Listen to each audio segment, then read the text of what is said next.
What made him this way? What is the attraction? What keeps us fascinated? This is the story of Chris-Chan.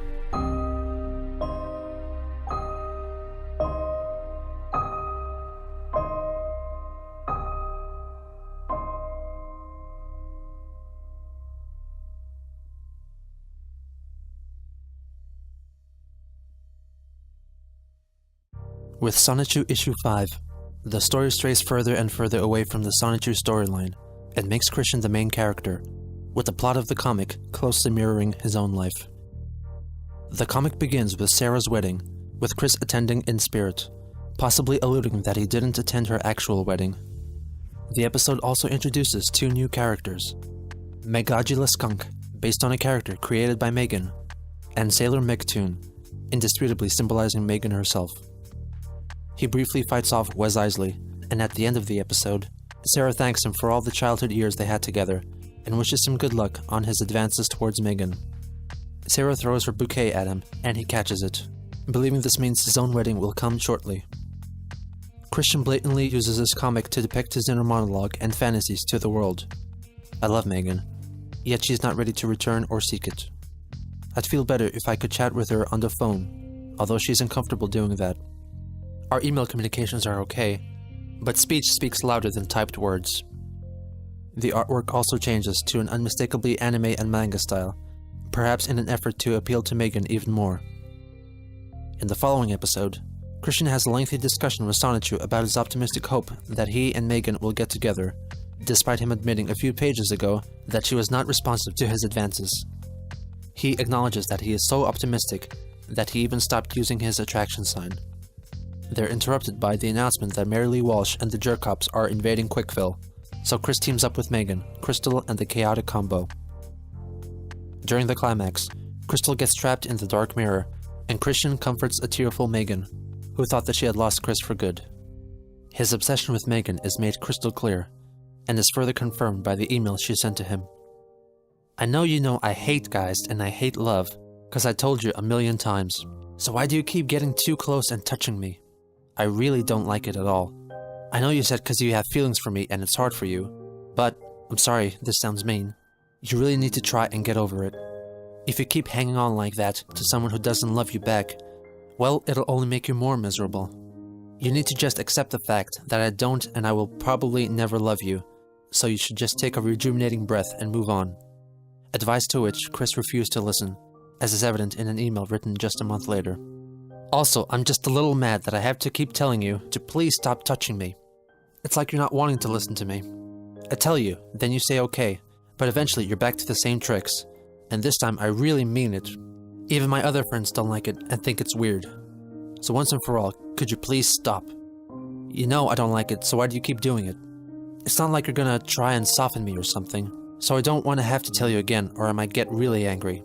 Cause you know, unwanted remarks or advances to a girl is sexual harassment, and I don't take that lightly. Chris's not-so-subtle attempts at getting her attention did not go unnoticed. Sometimes you get the feeling that you copy me to get me to like you. Like Sailor Moon, for example. The only Sailor Moon thing you had was that adult video, and since I told you how much I love it, then you start getting into it. Kinda like My Little Pony. That kind of thing really annoys me. I don't like it much when people get into something right after they find out I liked it first. When you said we had a lot in common like Sailor Moon and My Little Pony, well, who loved Sailor Moon first? Who collected My Little Pony first? Okay, I know I sound like a spoiled brat, but can you see what I'm trying to say? I don't like being too in common with others. I try to be different from others as possible. On June 27, 2006, Patty Chandler was put to sleep. A day later, at a special service, Christian read the eulogy, which he wrote himself. My family, furry friends, anyone else present, we are gathered here today to pay our last respects and wishes to our dearly beloved Beagle Spitz, Patty, who has departed from our world here on Earth to a doggy heaven where she will be happier, because she will run free and play with all the other dogs who are already having fun up there. I will always remember Patty for all the lovely memories she has shared with me from when I picked her out of the litter at my Aunt Karina's house in Red Oak, Virginia, the time I watched my old best friend, Sarah Hammer, take Patty by her front paws and danced a bit, The times I've watched her stand on her hind legs and then rewarded her with a biscuit bone. The times I just sat with her in the yard and petted her head. I've always given her a bally scratch, where I stroke her head with all 5 fingers, like as if I was gently squeezing a rubber ball. The many times I've fed her a can of food and a cup full of dry food and refilled her bucket with fresh water, so she can drink it and wash her face. When Patty was brought to the vet on that fateful day, I was distraught with fright and concern for her health. I stayed with her during her final moments, with a hand on her head and a tear in my eye. When my mother was brought the paper that gave the doctor permission to send her on her way, I didn't want her to be the one to sign it. I raised Patty since she was a 6-week-old pup, and I wanted to take the strain for signing the one-way ticket. It was hard for me, but it was for the best. So I signed that paper, with a crying Sonichu face saying, "We love you, Patty." After that, I gave her my final pets: hug, hand-to-paw hold, eye contact, ear rub, cheek-to-fur rub, and I sadly waved her for the final time, and I said, "Goodbye, Patty. I love you." As I stood outside, I heard Patty's last barks, saying, "I will always love you, Chris. Thank you." But we all must move on with our lives, with our beloved Lucky Mutt in our hearts and in our memories. So Patty, may your old doghouse and surrounding flowers forever memorialize your blessed heart, your barks at the stars and strangers, and your loyal love that you have blessed upon me and my family and friends. Bark on, and rest in peace, our beloved Lucky Patty. What would you do for a PS3 and a chance to be on Robot Chicken? In November, Adult Swim held another contest, this time encouraging viewers to submit a video wherein they would say what they would do for a PlayStation 3. Christian's video featured the appearance of his own makeshift PS3, which was nothing more than a PlayStation 2 encased in a mix of Lego and pixel block pieces. Hello, my name is Christian Weston Chandler of Ruckersville, Virginia. What would you do for a PS3? What I would do for a PS3? I tell you what I do. Well, if I had the money, I'd wait in line, like all the other people did with their tents and all that good stuff. I'd throw away the cure for autism if I had it, because I want to get rid of that doggone lifelong curse that I've had. And, oh yeah, I would trade in my PS2 for another thing. Or, otherwise, I'd make one from wood if it was hard enough. But you know what I did? I did it. I made one from Legos and pixel blocks. And believe it or not, I actually play Guitar Hero on this thing. Thunder Horse! In the beginning of 2007, Christian started working on a DVD called Yep, I'm on TV, which would become a collection of all his TV appearances and his homemade videos, in addition to a slideshow of his pictures up to 2007. He planned to release it to only a small selection of people, including Mrs. Sanford, with whom he got in touch via email. You may be able to help me in a portion of it now.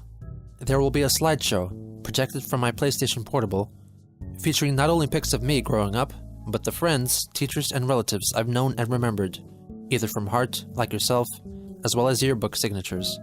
As for what had happened during PVCC, in a nutshell, about midsummer 2003, I've realized upon revelation that I needed a girlfriend to make into a sweetheart from the ground up.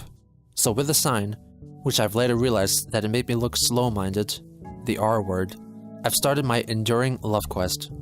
The Dean of Student Services, Mary Lee Walsh, came out and tore my sign up right in front of me and said, "You're not gonna get a girlfriend this way or anyway." That shattered my heart and murdered my soul. And it wasn't just her. The policemen imposters in brown, white, and red, aka the jerk-cops, blue and black are the true police soldiers, also seriously indented the impression that Virginia is for virgins, not lovers. He talked about his high hopes in a future with Megan, and ensured her that she'll receive a copy of the DVD. 3 days before his birthday, he completed Sonichu issue 6. The first story, entitled One Lucky Dog, is strikingly distinct from the episodes thus far, which stars his recently deceased dog, Patty. The story opens with a creative blend of photographic backgrounds and a hand-drawn Patty, who wishes she could speak so she could thank Christian for all he has done for her. The next morning, Christian walks outside to feed her, only to discover that his dog is transformed into an anthropomorphic dog-like creature who can speak. They spend some leisurely time together, and she tells Chris that she wishes to roam free outside her pen. Chris leads her indoors and shows her his room, which Patty calls crowded, and suggests that if he got a girlfriend, she would help him tidy up. Using a Nintendo DS, Chris reveals a portal which opens up to Quickville, and declares the town Patty's new roaming grounds, where she can finally explore with freedom.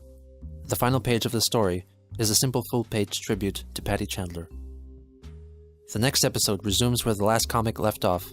As Chris and the gang debate the best way to rescue Crystal, they come to the conclusion that they need to acquire the 7 Sonichu balls to save her. They discover an evil green Sonichu, who then envelops Chris in a dark dimension, in which he announces himself as the Sonichu form of Natesurk, who then reveals his true form, and declares that he is in fact Reldnag Natsu Natesurk.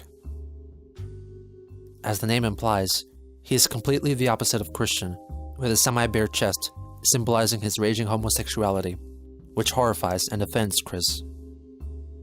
Meanwhile, Black Sonichu announces he has turned his back on Natesurk, and now he is on friendly terms with Chris's friends, and has also all of a sudden developed a romantic interest in Bubbles.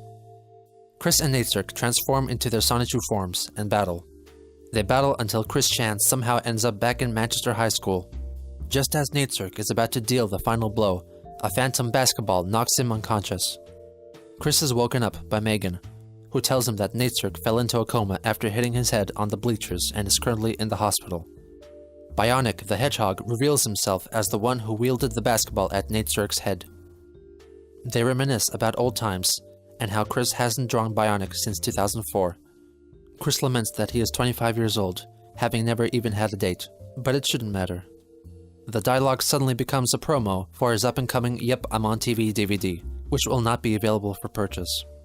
The scene cuts to 10 weeks later, when Natesurk awakens from his coma with a fiery urge to murder Bionic the Hedgehog. On February 24th, 2007, Christian celebrated his very special 25th birthday. He held the joint birthday and DVD launch party at what appeared to be the game place. To mark the special occasion, and to instill wisdom unto others, he recorded his important message video, in which he reflects on all he has learned over the course of his life.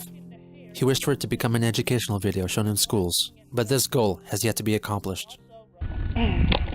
Hello, ladies and gentlemen, girls and boys, and dudes of all teenagers, as well as the gals. My name is Christian-Chan. I am here, and y'all are there. This message is for everyone of the present and the future beyond this date, February 24th, 2007, my birthday, my 25th birthday.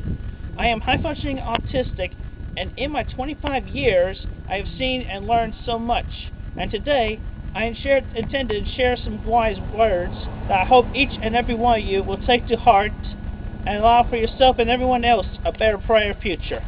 He encourages his audience not to take up dirty habits like drinking or smoking.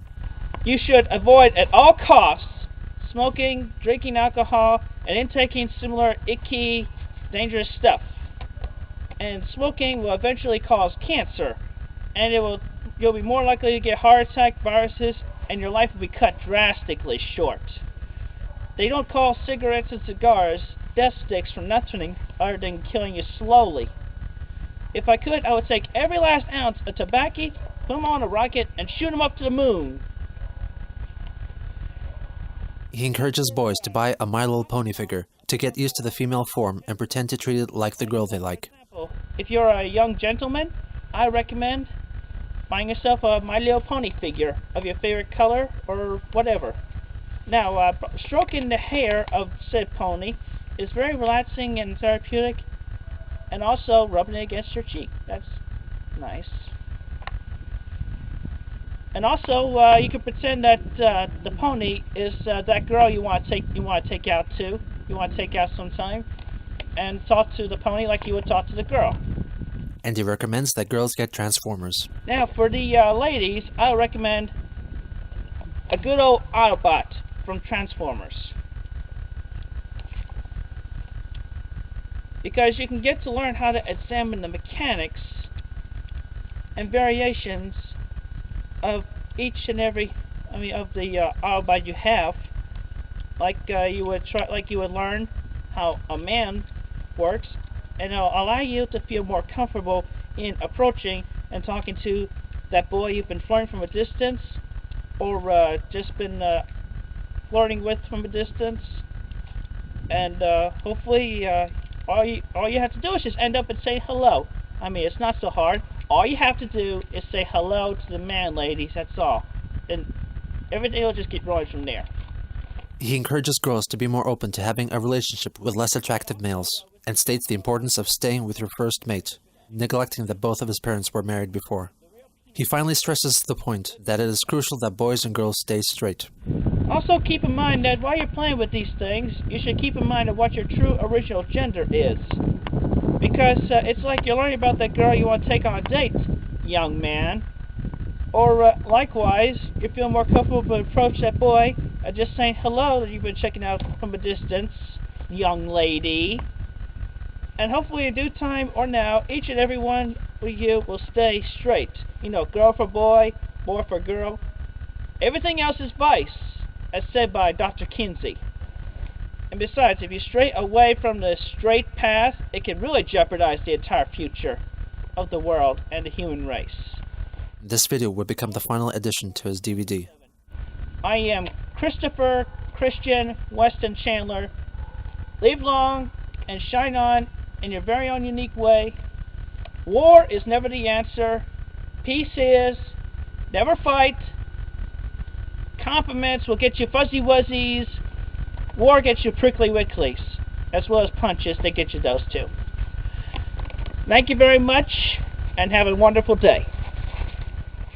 In March, Chris reignited communications through email with his half-brother Cole Smithy, who had made a career for himself as a film critic. This renewed interest was most likely in order to acquire his address so Chris could send his DVD to his brother. I have talked to Mom, and I quote her when she says, "I do not regret giving life to Cole. We've had a bunch of good years up till the madness. And all things considered, I still love Cole, very much like any mother would love her son. She really does." Cole's response was brutally cold and honest. "I grew up in an abusive household with Barbara and my former stepfather, Jerry, where physical and mental punishments ran the gambit from bare-ass beatings to cold showers to bizarre scenarios acted out with glee by two deeply neurotic adults. The treatment I received in Richmond, Virginia was another matter altogether. To raise a child in such conditions is inexcusable. Even at a very young age, I knew that they would abandon me. They were both irresponsible and incompetent parents, who exposed me to traumas that I would rather not remember." He continued to elaborate on his feelings towards Bob. "The crux of my problem with Barbara comes from two sources. The first is Bob's bitter influence on her, which worked to separate our relationship just as Bob did with his own children, with whom he has no association. In nearly 44 years of life, I've never met a meaner or more reprehensible Republican cur than Bob Chandler. I hope that you will email me when he dies, so that I can celebrate. Our mutual hatred has never been a secret, and it points out Barbara's proclivity to isolate herself via scurrilous mates. The second and more compelling issue that permanently ruined my relationship with Barbara is the litany of lies she tells anyone who'll listen about the identity of my biological father and about her marriage history. He revealed that he employed a private investigator to track down his biological father, who was most likely a man named Rand Coleman Yates, to whom Barbara was married. Go ahead and send your DVD to my address listed below. You and I may be related, but our mother only loves you." As the months progressed, Chris and Megan's strained relationship carried on. Chris emailed her about her story ideas, revealing that their opinions on the Sonichu storyline are split. She told him that she did not appreciate him depicting her original female characters with breasts, and once more ordered Christian to stop touching her. In May, Chris created a YouTube account called Sonichu and uploaded his first video, a fight on the game Soul Calibur of Chris vs. Marilee Walsh. Sage wins. See that? In June, Megan left for Kentucky, with Chris emailing her frequently, updating her with his activities at the game place, and saying how much he missed her. He also mentioned attending an upcoming rummage sale in town, which ended up being reported on in the Daily Progress, with Barbara and Christian receiving an honorary mention. Right behind Ross, Christian and Barbara Chandler were waiting to shop. Christian wanted toys and video games, while his mother wanted to look for fabric. In the meantime, Sony held the Chop Chop Master Onion's Rap Showdown contest to promote the Parappa the Rapper video game, which required contestants to submit a video of themselves performing a song from the game. However, they were limited to only using their own voices, with the use of backing tracks resulting in a disqualification. The winner would get 2 PSPs and an all-expense trip to Seattle's Penny Arcade Expo.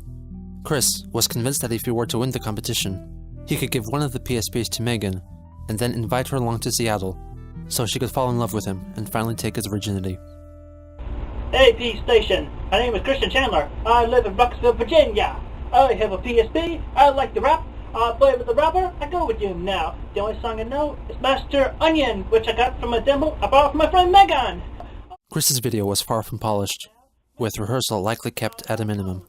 Kick, punch, it's all in the mind. If you want to test me, I'm sure you'll find that you all things that I teach you sure to beat ya. Over the rest of that to listen. He inserts various seemingly random video effects, which were at his disposal via the camera he used to film the video, the PlayStation Eye. Duck and turn, duck and turn. We're gonna jump and pose, jump, pose. Come on now, watch it follow my word. Cause it's almost done, it'll make things worse. To rock on, yo. Na na na na na na. Rap, rap, rap. That's a rap. Christian found out that his entry made it into the top 10 and was now eligible to the public vote, ultimately due to the low number of total entries. He announced his elation online and urged everyone to vote for him on all his websites and social media. He also emailed several people asking for their vote. This included some unlikely candidates, such as his former guidance counselor from PVCC, Susan Hannafin, and his brother. After some deliberation, Cole agreed to vote for Chris only after Chris asked their mother about who Cole's real father was.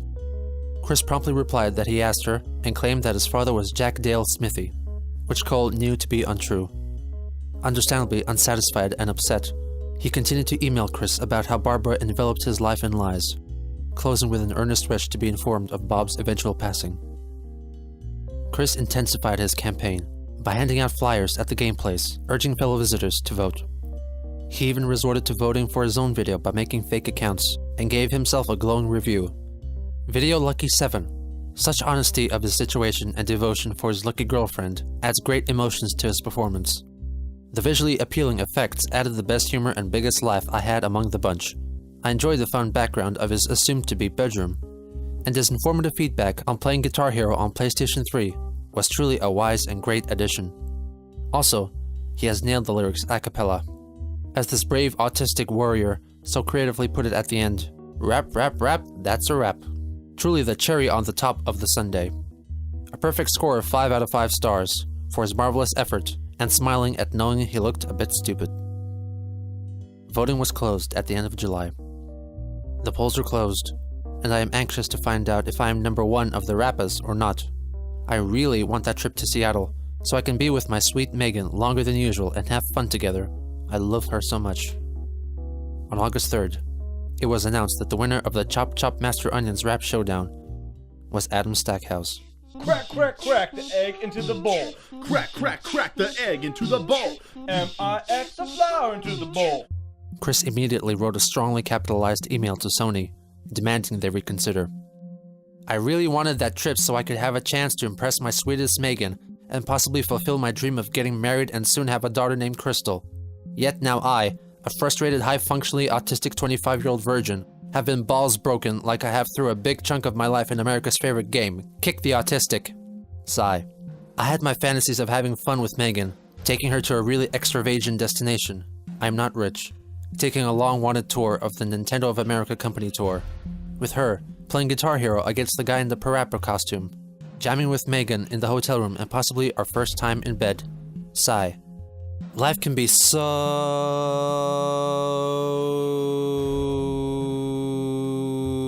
unfair and corrupt. But I digress. Take the a cappella rule to the max on those 3 out of 10 videos. Take care. Christian Weston Chandler. He argued that the winning entry used a backing track and had to be disqualified.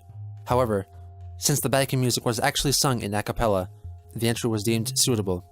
Chris seemingly ignored the rule that contestants could not rewrite the lyrics, which Chris obviously did, thus disqualifying himself. He directed his anger towards Stackhouse in his blog post on the PlayStation Network's website. This is directed mostly to Adam Stackhouse, the SOB, who was the alphabetically first video in the Parappa contest and got wrongfully the big prize. This jerk's video was against the no music rule. His, Surya Butchwald, and Aberlewski's video all should have been disqualified because they all had music. He also let Megan know about his sorrow. I am angry, depressed, and lonesome all simultaneously. I worked so hard. I sent like over 500 messages between MySpace, PlayStation Network, and AOL. And I even made up over 120 dummy email accounts to match with their dummy PlayStation accounts, so I could stuff the ballot. Sigh. I failed. So much effort. Rapping and dancing with goofy effects to be even considered. Spreading the word as far and wide as possible. Wasted. And I did it all for you, Megan. I had you in my heart as I chopped the onion a la mode dance. Megan finally let him have a piece of her mind. I just want to say that your behavior has irritated me for the last time. First, I'll start off with saying that I'm glad you didn't win the contest, because I have no interest in going on a trip alone with someone who can't keep his hands off me. I'm not your girlfriend, and I never will be. When I say don't touch me, that means don't touch me. What may seem friendly to you is sexual harassment to me. And I don't like your Megan obsession. I don't like being a character in your comics. I don't like how you made me a character in Soul Calibur and Animal Crossing. That kind of behavior really freaks me out.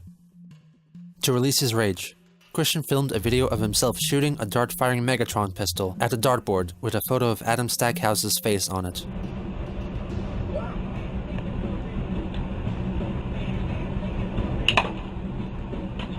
And that is how angry I am at Adam Stackhouse, Aberlewski, Rudell, and Surya Butchwald.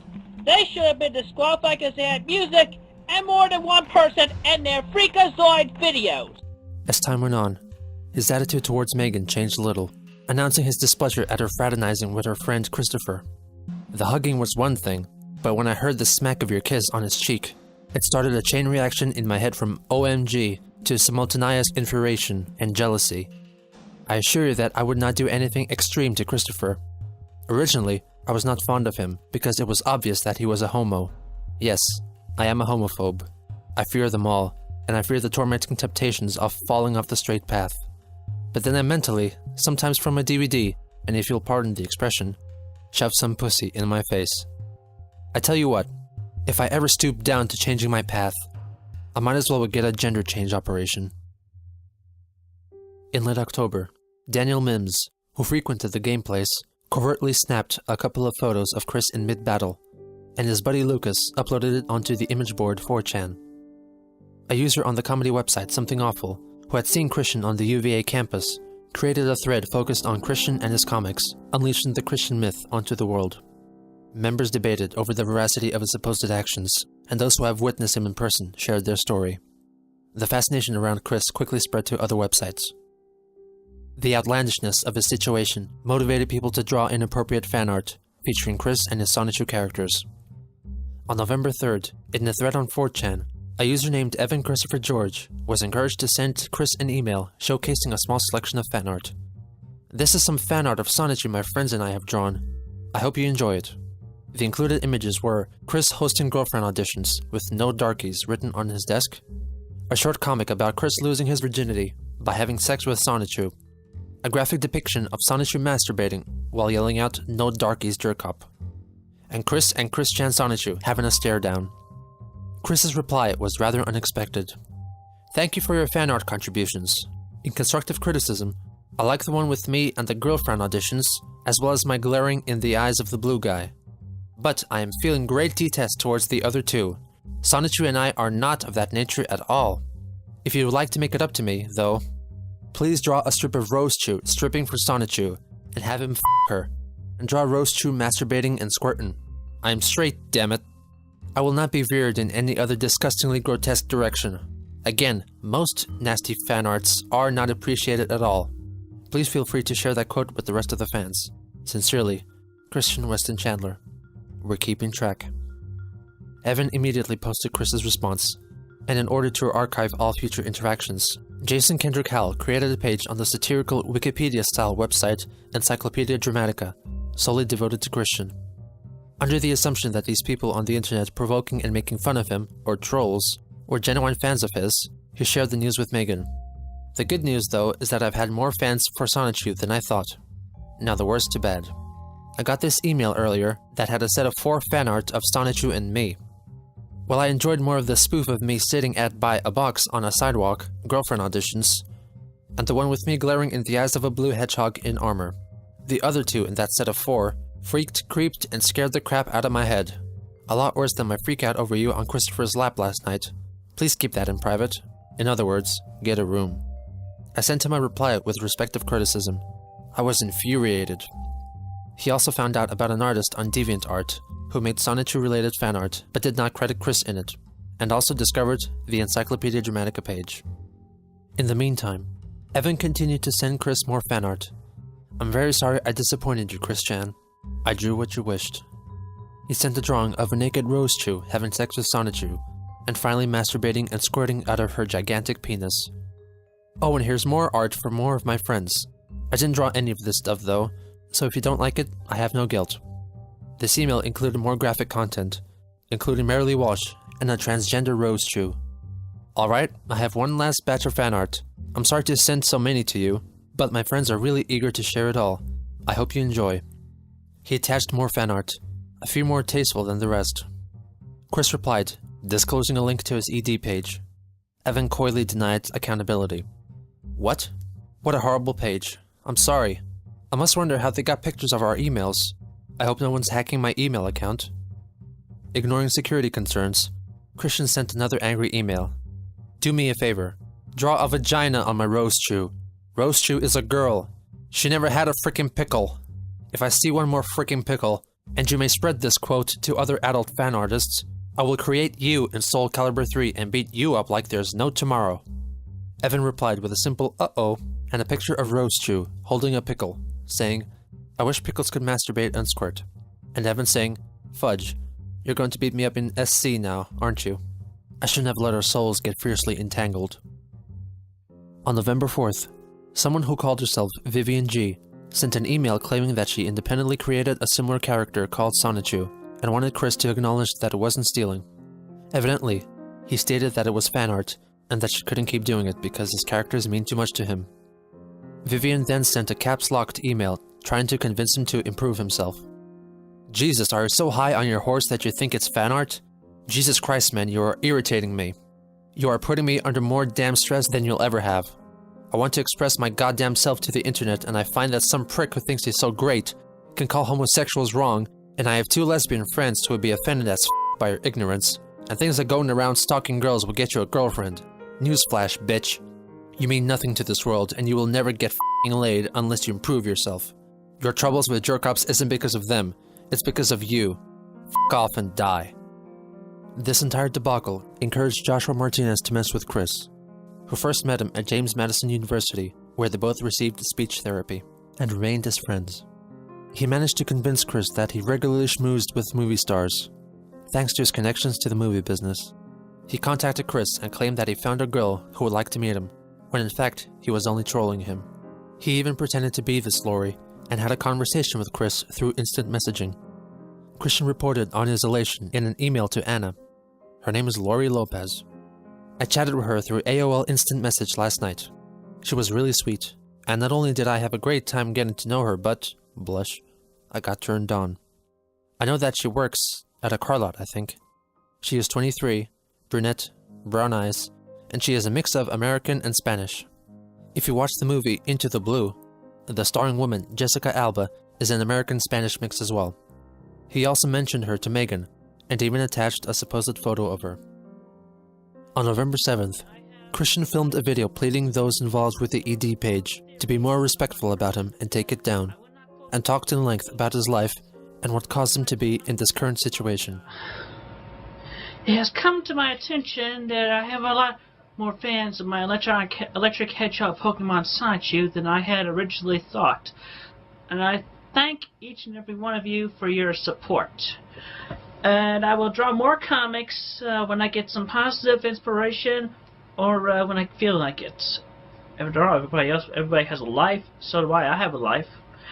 I would like to humbly apologize for appearing to be some kind of sleaze, troll, badass, or whatever adjectives, good or explicit, you may feel about me. Please understand, I am a 25-year-old high-functioning autistic male with a simple, peaceful dream of becoming a father of a sweet, little pretty girl who I will dub the name Crystal Weston Chandler.